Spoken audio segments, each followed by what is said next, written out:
महल की सबसे अकेली लड़की राज्य था, चित्रांगन। राजा की एक ही संतान थी, तारा, सुंदर, चुप और अजीब सी। उसकी मां रानी जन्म के अगले दिन ही मर गई थी और कहते थे तारा के जन्म के साथ ही महल में दरारें आई। राजा ने उसे कभी सीने से नहीं लगाया। महल की दासियां कहती, रात को अकेले रोती है वो, उसकी आंखें जादू जैसी हैं। तारा को पढ़ने में रुचि थी। उसे ग्रीक, फारसी और पुरानी अचाओं की भाषाएं आती थी, पर किसी ने उसकी बुद्धि की तारीफ नहीं की। बस विस्पर्स, राजकुमारी पर कोई साया है। पहली सजा, क्योंकि वो अलग थी। एक दिन महल में सैनिक का बच्चा बीमार पड़ा। तारा ने उसे अपनी दवा से ठीक किया, लेकिन लोग बोले ये तो काला जादू है, और उसी रात उसे महल से हटा दिया गया। पीछे महल का दरवाजा बंद कर दिया गया, हमेशा के लिए।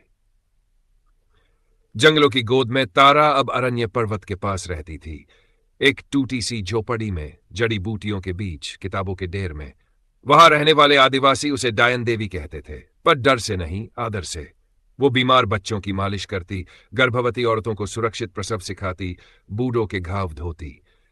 सिर्फ चावाना। एक दिन घायल सैनिक जंगल में गिरा मिला। नाम था प्रियम। राजा के दुश्मनों से लड़ते समय घायल हुआ था। तारा ने उसकी देखभाल की और वो पहली बार बोला, राजकुमारी, तुम यहां क्यों?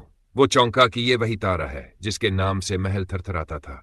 तारा ने मुस्कुराकर कहा, क्योंकि जहां से मुझे निकाला गया वहां मुझे समझा नहीं गया, और यहां लोग मेरे काम को पूजा मानते हैं।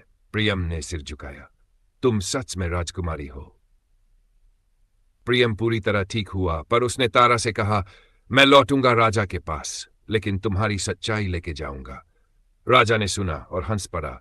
डायन मेरी बेटी नहीं, ये कोई चाल है। लेकिन जब कुछ महीनों बाद राज्य में महामारी फैली, तब तारा ही थी जो अपने नुस्खों के साथ महल आई। लोग चीख उठे, डायन आ गई। तारा ने कहा, हां, मैं वही हूं, लेकिन मैं तुम सबको मरते नहीं देख सकती। बदलता समाज, एक औरत की जीत। तारा की दवाओं से सैकड़ों लोग बच गए। राजा ने पहली बार उसकी आंखों में देखा। क्यों लौट आई जब हमने तुझे धक्का दिया था? तारा बोली, क्योंकि मैं सिर्फ आपकी बेटी नहीं, मैं इन लोगों की भी बेटी हूं, और बेटी कभी घर नहीं छोड़ती, भले ही घर उसे छोड़ दे। आज की तस्वीर।